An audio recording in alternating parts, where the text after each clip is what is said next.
आदाब। हेडलाइंस उर्दू में आपका इस्तकबाल है। मैं हूं आपके साथ सैयद अनवारुल्लाह गौरी। बढ़ते हैं खबरों की तफसील की जानिब, लेकिन इससे पहले एक नजर हेडलाइंस पर। सुर्खियों को पेश करने में ताउन किया है डॉक्टर ऑर्थो ऑयल के साथ साथ डॉक्टर ऑर्थो कैप्सूल्स साथ लेना ना भूलें।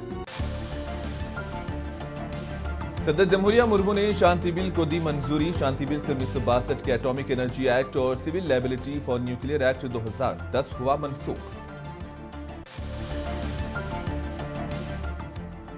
चीफ मिनिस्टर उत्तर प्रदेश ने जनता दर्शन प्रोग्राम का किया एहतमाम। योगी आदित्यनाथ ने ओहदेदारों को अवामी मसाइल हल करने की दी हिदायत। सतेंद्र जैन और 13 दीगर अफराद के खिलाफ ईडी चार्जशीट पर आज होगी समाअत। आम आदमी पार्टी ने इंतकामी सियासत का लगाया इल्जाम।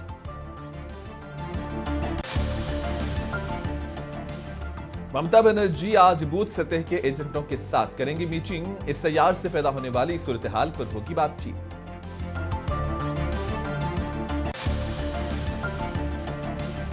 दिल्ली में फिजाई आलूदगी का मसला बरकरार। शदीद सर्दी, घनी धुंध और खराब हवा के बाइस मामलाते जिंदगी मुतासिर।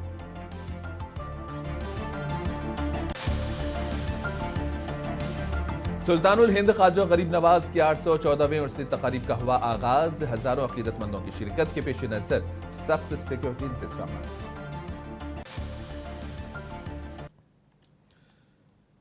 सदर जमहूरिया द्रौपदी मुर्मू ने सरमाई इजलास के दौरान पार्लियामेंट के जरिए मंजूर किए गए nuclear energy for transforming India यानी कि शांति बिल को sustainable harnessing and advancement of nuclear energy को मंजूरी दे दी है। यह बिल सिविल न्यूक्लियर सेक्टर से मुतालिक तमाम कवानीन को शामिल करता है। शांति बिल ने 1962 के एटॉमिक एनर्जी एक्ट और civil liability for nuclear act 2010 को मनसूख कर दिया, जो हिंदुस्तान में सिविल न्यूक्लियर सेक्टर की तरक्की में रुकावट साबित हुए थे।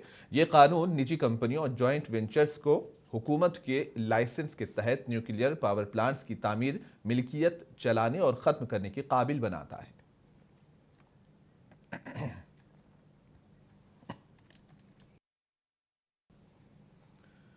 महाराष्ट्र के बल्दियाती इंतखाबात में बीजेपी की हिमायत याफ्ता महायुति इत्तेहाद ने भारी अक्सरियत से कामयाबी हासिल की है। जारी करदा नताइज में महायुति को 288 में से 207 सीटों पर कामयाबी हासिल हुई है। पीएम मोदी ने इस जीत के लिए महाराष्ट्र के लोगों को मुबारकबाद दी। पीएम मोदी ने एक्स पर लिखा कि यह अवाम पर मबनी तरक्की के हमारे विजन पर भरोसा जाहिर करता है। इलेक्शन कमीशन के जारी करदा आदाद-ओ-शुमार के मुताबिक बीजेपी, शिवसेना और एनसीपी ने बल्दियाती इंतखाबात में म्युनिसिपल काउंसिल की 207 सदर के ओहदों पर कामयाबी हासिल की है। पीएम मोदी ने एक ट्वीट करते हुए कहा कि महाराष्ट्र तरक्की के साथ मजबूती से खड़ा है। मैं म्युनिसिपल काउंसिल और टाउन पंचायत इंतखाबात में बीजेपी और महायुति को जीत दिलाने के लिए महाराष्ट्र के लोगों का शुक्रगुजार हूं। इन्होंने कहा कि हम रियासत भर के हर शहरी की ख्वाहिशात को पूरा करने के लिए नई तवानाई के साथ काम करने के लिए पुरअज़्म है। मैं बीजेपी और महायुति के तमाम कारकुनों की सताइश करता हूं जो निचली सतह पर सख्त मेहनत कर रहे हैं।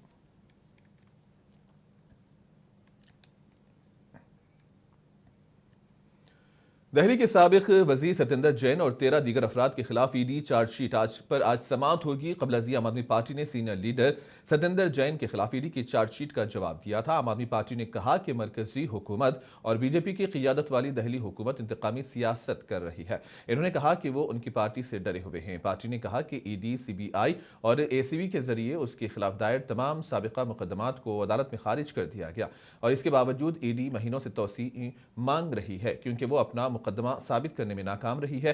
आम आदमी पार्टी ने कहा कि वो इसके लीडरों के खिलाफ मुसलसिल झूठे मुकदमे दायर कर रहे हैं।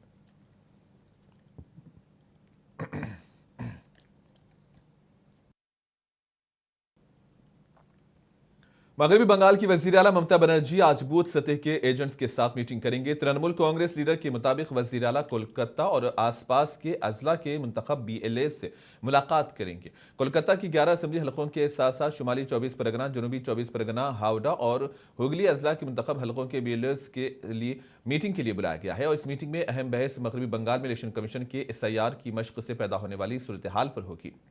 एसआईआर के पहले मरहले में मुसवदा वोटर लिस्ट की इशाअत के बाद रियासत भर में तकरीबन 5.85 मिलियन वोटरों को फहरिस्त से हटा दिया गया है।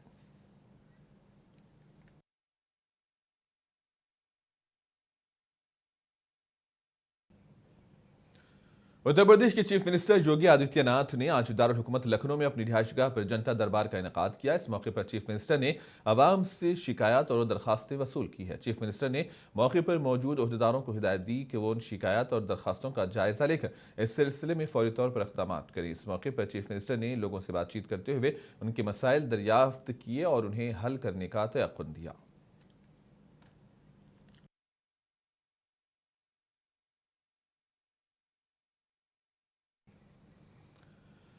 तृणमूल कांग्रेस के मुअत्तल एमएलए हुमायूं कबीर अपनी नई सियासी जमात की तैयारी कर रहे हैं और इस सिलसिले में मुर्शिदाबाद में तैयारियां जोरों शोर से जारी हैं। वाज़ेह है कि हुमायूं कबीर ने गुज़िश्ता दिनों एक बयान में कहा था कि वो मगरबी बंगाल में आइंदा साल होने वाले असेंबली इंतखाबात से पहले अपनी सियासी पार्टी बनाएंगे और इंतखाबात में हिस्सा लेंगे। ज़राए के मुताबिक हुमायूं कबीर आज एक 75 रुकनी रियासती कमेटी का ऐलान भी करेंगे, जिसमें मुर्शिदाबाद जिला सदर भी शामिल हैं।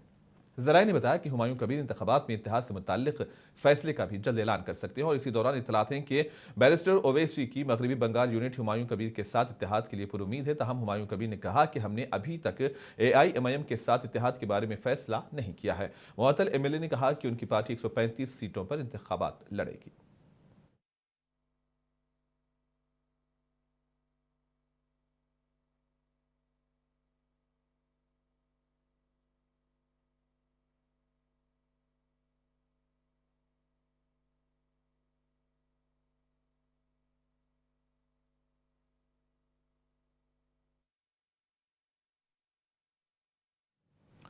यौम जमहूरिया 2026 के सिलसिले में दहली के कर्तव्य पाथ पर परेड रिहर्सल जारी है। वाज़ेह है कि दहली यौम जमहूरिया की परेड हिंदुस्तान में यौम जमहूरिया की तक़रीबात के मौके पर होने वाली परेडों में सबसे बड़ी और अहम है। परेड हर साल 26 जनवरी को कर्तव्य पाथ में होती है और ये हिंदुस्तान की यौम जमहूरिया की तक़रीबात की मरकज़ी तवज्जो है जो 3 दिन तक जारी रहती है। पहली परेड 1950 में मुनक़्क़िद हुई थी और इसके बाद से हर साल मुनक़्क़िद होती है। परेड राष्ट्रपति भवन से कर्तव्य रास्ते पर इंडिया गेट और वहाँ से लाल किले तक मार्च करती है और इसका आगाज़ हिंदुस्तान के सदर के जरिए कौमी परचम लहराने के साथ होता है। इसके बाद फ़ौज, बहरिया और फ़िज़ाइया की कई रेजिमेंटों और उनके बैंडों के साथ मार्च किया जाता है और मुख्तलिफ रियासतों से उनकी सकाफ़तों को ज़ाहिर करने वाले टैब्लोक्स दिखाए जाते हैं।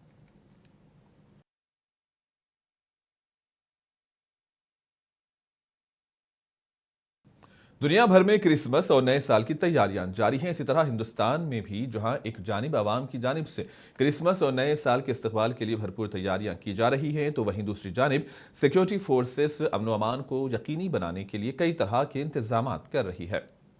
जम्मू कश्मीर के मुख्तलिफ मुकामात पर चेक पोस्ट कायम करते हुए तलाशी मुहिम चलाई जा रही है ताकि किसी भी नाखुशगवार वाक़े को रोनुमा होने से रोका जा सके। ओहदेदारों के मुताबिक नए साल से कबल जम्मू कश्मीर में दहशत गर्दाना हमले का खदशा जाहिर किया गया है, जिसकी वजह से पूरी वादी में सख्त सिक्योरिटी इंतजामात किए गए हैं।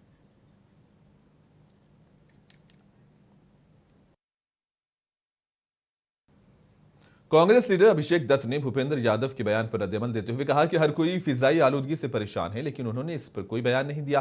कांग्रेस लीडर ने कहा कि ये नहीं मालूम कि उन्होंने ये बयान किसके दबाव में दिया, लेकिन ये वाज़ेह है कि इस फैसले से न सिर्फ फिजाई आलूदगी बढ़ेगी बल्कि दीगर मसाइल भी पैदा होंगे। अभिषेक दत्त ने सवाल किया कि भूपेंद्र यादव ने फिजाई आलूदगी पर कोई बयान क्यों नहीं दिया। कांग्रेस लीडर ने कहा कि वो सिर्फ अपने कारोबारी दोस्तों के मुनाफे के बारे में फिक्रमंद है। सबसे पहले तो बड़ा अच्छा लगा कि भूपेंद्र यादव जी इस कोहरे में और एयर पोल्यूशन में नजर आए। देश की जनता पिछले कई सालों से उनको ढूंढ रही है और सब लोग एयर पोल्यूशन से परेशान हैं, परंतु एक भी स्टेटमेंट भूपेंद्र यादव जी ने एयर पोल्यूशन के रिलेटेड नहीं दी। इतने लोगों की जान जा रही है, सारी व्यवस्थाएं रुक गई हैं, छोटे बच्चे घर से नहीं निकल पाते, बुजुर्ग परेशान हैं, जितने भी एस्थमेटिक लोग हैं वो परेशान हैं, परंतु एक बार भी भूपेंद्र यादव जी ने कोई बयान नहीं दिया। अब मुझे नहीं पता किस बड़े आदमी के प्रेशर में आके उन्होंने ये स्टेटमेंट दी होगी, वो भी जानना चाहिए। और सेकेंडली उन्होंने स्टेटमेंट में कहा कि पहाड़ के नीचे खोद के देखा जाएगा कि पहाड़ की डेप्थ कितनी है। तो मैं उनसे पूछना चाहता हूं, क्या पॉसिबल है ह्यूमनली पहाड़ को खोद के उसकी डेप्थ चेक करना? देखिए, बहुत स्पष्ट तरीके से ये साफ है कि बड़े उद्योगपतियों की मदद करने के लिए गुजरात से लेकर राजस्थान से हरियाणा से लेकर दिल्ली तक अरावली बेल्ट, जिसकी वजह से आज हम सब यहाँ के लोग सुरक्षित हैं, और केवल हम लोग ही नहीं, वहां पे जितने भी जानवर हैं, बर्ड्स हैं, पूरी एक इकोलॉजिकल सिस्टम है जो आज अरावली प्रोटेक्ट करता है। और इस तरीके के ऑर्डर के बाद मुझे लगता है आने वाले दिनों में केवल एयर पोल्यूशन नहीं, बाकी समस्याएं भी बहुत ज्यादा बढ़ने वाली हैं। और जिस तरीके से कांग्रेस पार्टी के सभी लोग देश भर में इस पे आवाज उठा रहे हैं, कहीं ना कहीं ये सरकार बुकला गई है, घबरा गई है और केवल बचने के लिए बयान दिया जा रहा है। अगर इतना स्पष्ट कहना चाहते थे तो एक हफ्ते पहले तो पार्लियामेंट थी दिल्ली में, क्यों नहीं बोले पार्लियामेंट में ऑफिशियल बयान देते? वहां इन्होंने कुछ नहीं बोला, ना एयर पोल्यूशन में बोला, ना अरावली में बोला। तो बड़ा दुख होता है कि एक ऐसा एनवायरमेंट मिनिस्टर है जिसको बिल्कुल भी चिंता ना तो लोगों की है और केवल कुछ व्यापारी साथियों का फायदा कैसे हो, इस पे इनकी सोच टिकी हुई है। कि इनके आपसी बयान में ये दोनों जाने, मैं तो केवल आरएसएस से एक ही सवाल पूछना चाहता हूं, क्या महात्मा गांधी से बड़ा कोई हिंदू था जिनको 3 गोलियों के साथ इन्हीं से ही प्रेरणा लेते हुए गोडसे जी ने मारा, और अब कुछ दिनों पहले एक बिल के माध्यम से महात्मा गांधी की सोच को मारा? क्या महात्मा गांधी जी से बड़ा कोई हिंदू है? तो मुझे लगता है आरएसएस की एक ये सोच है इस तरीके से टिप्पणी देने की, और इनके आपसी विवाद है, इसमें दोनों ही जवाब दे सकते हैं। इस देश में सभी लोगों को सम्मान मिलना चाहिए, बट दुख होता है कौमी दारुल हुकूमत नई दिल्ली को फिजाई आलूदगी और घनी धुंध से फौरी तौर पर राहत मिलने के कोई इम्कानात नजर नहीं आ रहे हैं। दिल्ली में शदीद सर्दी, घनी धुंध और खराब हवा ने आम जिंदगी को बुरी तरह मुतासिर किया।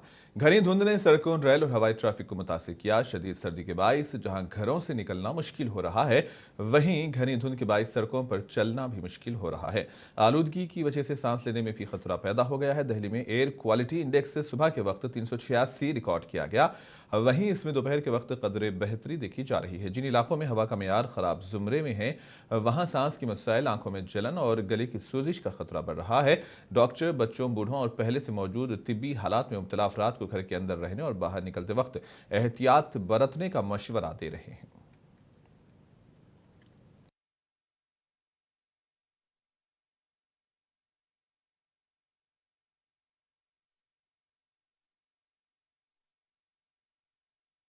रजबुल मुरज्जब का चांद नजर आती ही अजमेर में सुल्तानुल हिंद ख्वाजा गरीब नवाज रहमतुल्लाह अलैह के 814वें उर्स तकारीब का आगाज हुआ। चेयरमैन ऑल इंडिया सूफी सज्जादगान कौंसिल और सज्जादा नशीन सैयद नसीरुद्दीन चिश्ती ने उर्स तकारीब का आगाज किया।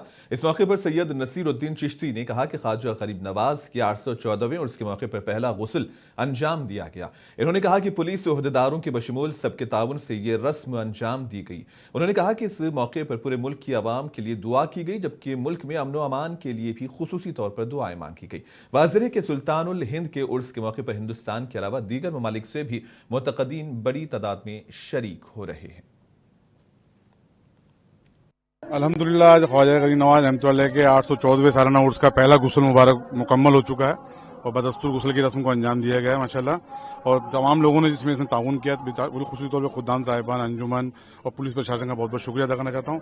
बहुत सुकून के साथ, बहुत माशाल्लाह रस्म रिवाज के साथ गुस्ल की रस्म अंजाम दी गई और इंशाल्लाह आगे भी दी जाएगी और पूरे मुल्क के लिए दुआ की गई है, सबके लिए दुआ की गई। अल्लाह ताला हमारे मुल्क में खैर आफियत रखे। गरीब नवाज की बारगाह का ये 814वां उर्स सरकार की बारगाह का शुरू हो चुका है और माशाल्लाह लाइट का आपके जरा थोड़ा डेकोरेशन हटके हुआ है और इसके साथ साथ डेकोरेशन को और आगे ही बढ़ाया गया है। जैसे स्टेशन रोड के ऊपर है, दरगाह शरीफ पे वहाँ पे भी किया है, एक सराया है वहाँ पर, चिश्तिया सराया वहाँ पर भी किया है और दरगाह शरीफ के डिग्गीदार की तरफ पार्किंग वगैरह बनी हुई है ईदगाह के वहाँ भी सब दरगाह शरीफ की तरफ से हुआ है। ये सरकार की बारगाह में गरीब नवाज का उर्स है और ज़ायरीनों के लिए जो गवर्नमेंट की तरफ से भी कुछ सुविधाएं हुई हैं, जैसे बसें लगाई गई हैं, स्पेशल ट्रेनें लगाई गई हैं और ख्वाजा साहब की बारगाह के अंदर में जो गरीब नवाज की बारगाह के अंदर लोग आते हैं उनके लिए दुआ खैर का, इनका सबका, गाड़ियों का सब इंतजाम हमारी कमेटी की तरफ से गया है। सैयद मेराज मीर चिश्ती।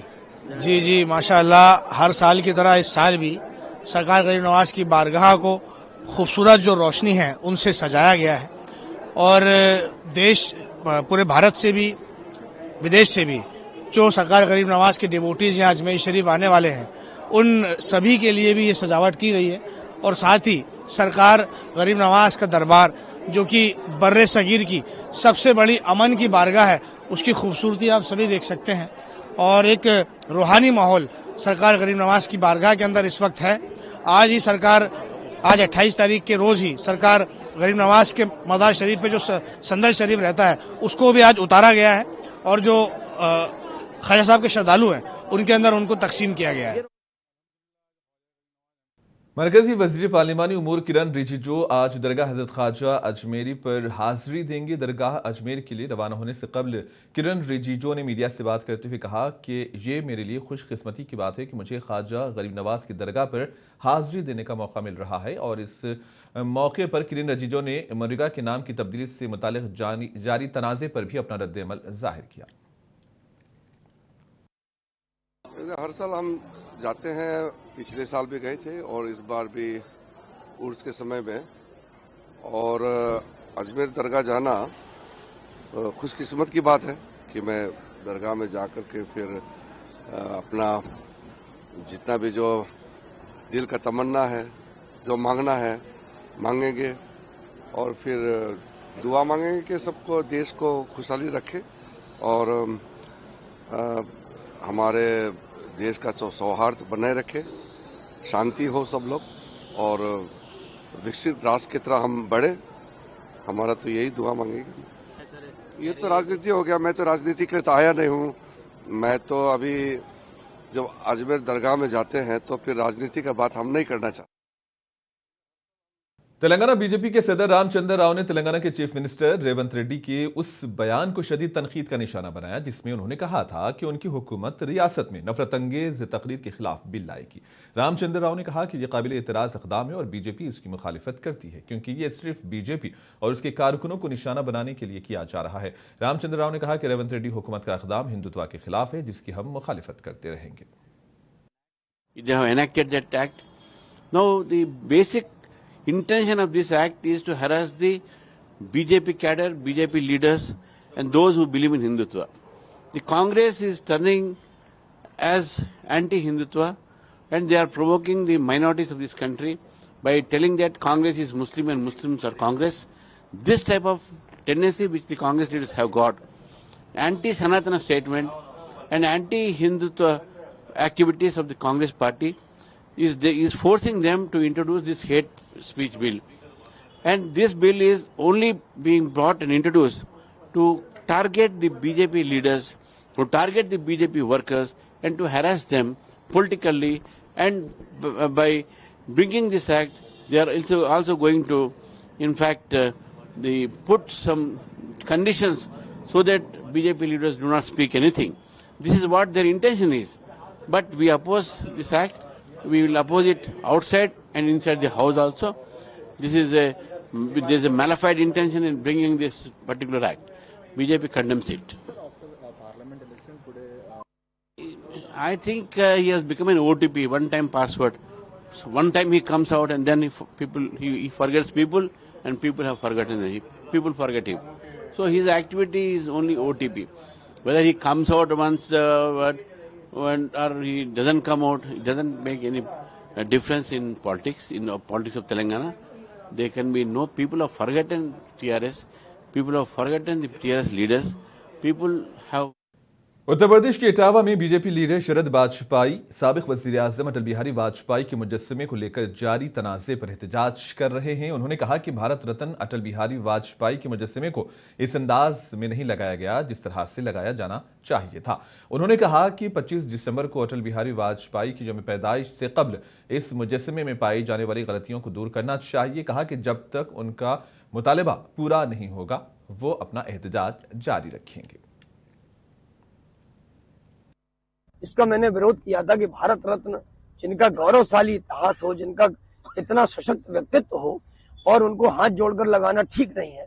तो उस समय के हमारे तत्कालीन जिलाधिकारी महोदय ने उसको हमें माना, हमारी बात को, और मैंने उनसे मांग की थी कि सावधान की अवस्था में, जैसे आप फोटो देख रहे होंगे ऊपर या मैंने यहाँ लगाई भी है, इस अवस्था में मैंने लगाने को कहा था कि इनको सावधान की अवस्था में लगाकर ये दिव्य और भव्य अटल पथ बनाया जाए जिसमें ऊपर छत्र लगाया जाए।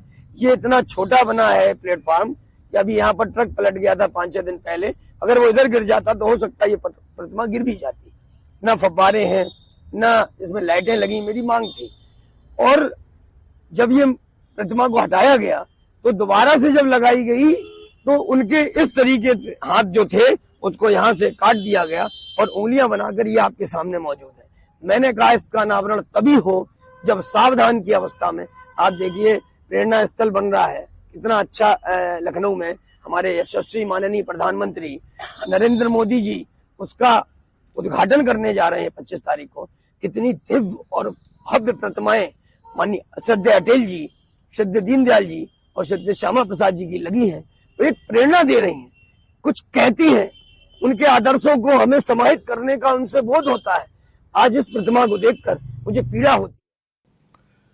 हिंदुस्तान के सबसे बाअसर और आलमी सतह पर तस्लीम शुदा रियाजी दानों में से एक श्रीनिवास रामानुजन की यौम पैदाइश की याद में आज कौमी यौम रियाजी मनाया जाएगा। साइंसी तरक्की और रोजमर्रा की जिंदगी में रियाजी की अहमियत को उजागर करने के लिए इस दिन को तालीमी इदारों, तहकीकी इदारों और तालीमी फोरम्स में मनाया जाएगा। रस्मी तौर पर हुकूमत हिंद की तरफ से दिसंबर 2011 में यह दिन मनाने का आगाज किया गया था और 22 दिसंबर को नज़्म ज़ब्त में रामानुजन की गैर मामूली शराकत के इतराफ में कौमी यौम रियाजी के तौर पर नामजद किया गया था। आइंदा साल 2012 को मुल्क भर में रियाजी के कौमी साल के तौर पर मनाया गया, जिसने रियाजी की तालीम और तहकीक को मजीद इदारजाती पर जोर दिया। 22 दिसंबर को श्रीनिवास रामानुजन की पैदाइश का दिन है, जिनका काम एक सदी से ज्यादा अरसे बाद भी जदीद रियाजी पर असरअंदाज हो रहा है।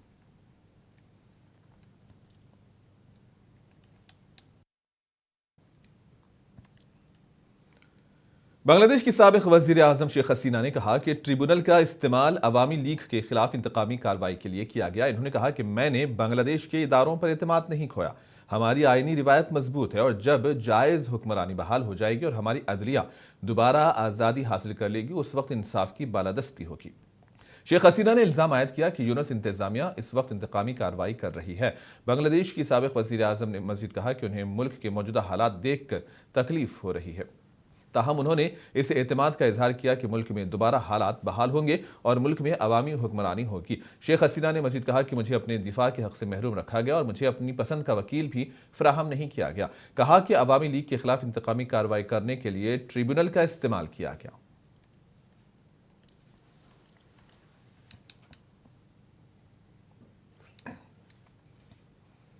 कर्नाटक के हुबली के करीब इनाम वीरापुर गांव में गैरत के नाम पर कत्ल का एक मुबैना मामला पेश आया, जहां एक हामिला खातून मान्यता को मुबैना तौर पर उसके वालिद ने बैन जाती शादी की वजह से कत्ल कर दिया।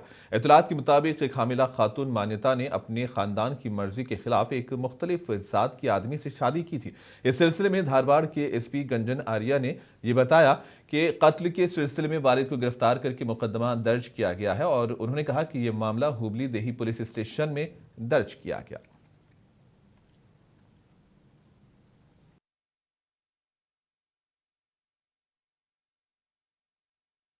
और आखिर में हेडलाइंस पर एक और नजर। सुर्खियों को पेश करने में ताउन किया है डॉक्टर ऑर्थो ऑयल के साथ साथ डॉक्टर ऑर्थो कैप्सूल्स साथ लेना ना भूलें। सदर जमहूरिया मुर्मू ने शांति बिल को दी मंजूरी। शांति बिल से 1962 के एटॉमिक एनर्जी एक्ट और civil liability for nuclear act 2010 हुआ मंसूख। चीफ मिनिस्टर उत्तर प्रदेश ने जनता दर्शन प्रोग्राम का किया एहतमाम। योगी आदित्यनाथ ने ओहदेदारों को अवामी मसाइल हल करने की दी हिदायत।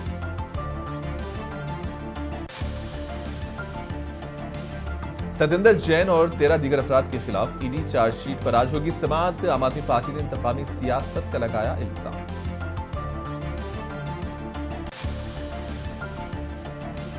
ममता बनर्जी आज भू सतह के एजेंटों के साथ करेंगी मीटिंग। SIR से पैदा होने वाली सूरत हाल पर होगी बातचीत।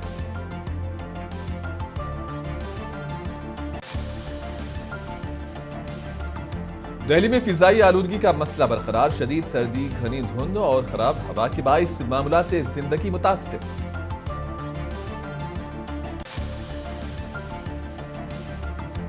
सुल्तानुल हिंद ख्वाजा गरीब नवाज के 814वें उर्स की तकारीब का आगाज। हजारों अकीदतमंदों की शिरकत के पेश नजर सिक्योरिटी के सख्त इंतजाम। और इसी के साथ ही खबरों का सिलसिला यहीं पर इख्तिताम पजीर होता है। दीजिए इजाजत, आदाब।